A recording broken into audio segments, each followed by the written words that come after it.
The biggest point is that the industry continues to evolve. So not just in coverages, but our understanding of the threats in large.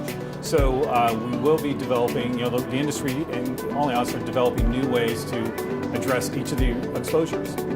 So that first conversation, a potential homework assignment for you, is to be talking to your clients as they're integrating these new technologies. Ask them what is their backup plan if it doesn't work. So be asking them, have you thought about logical and physical segmentation of these newer technologies? So for example, an Internet of Things teapot or thermostat or light bulb, be thinking about, can you have a logical and physical segmentation of the network that is not the same part of the network where you perform payroll duties, merger and acquisition research, or whatever it is that your client does where the data is considered crown jewels.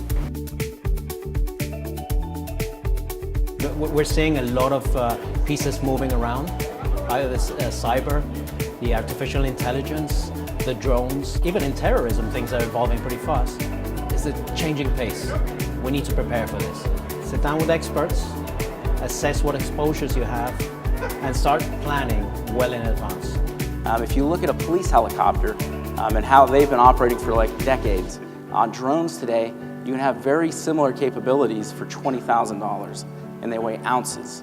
So we're not talking about just cameras and video cameras on DJI Phantoms or lower value drones. We're talking about hyperspectral imagery, sensors. We're talking about a lot of different things that provide better data to the drone user. For me, today is about the human connection. Allianz Global Corporate Dispatchability is on the move. We're evolving fast. We're evolving to meet customers' needs and capitalize on market opportunities. Ideally, we want to be your partner helping customize services, coverages, and you can value us as your market partner, and that together we can face this future.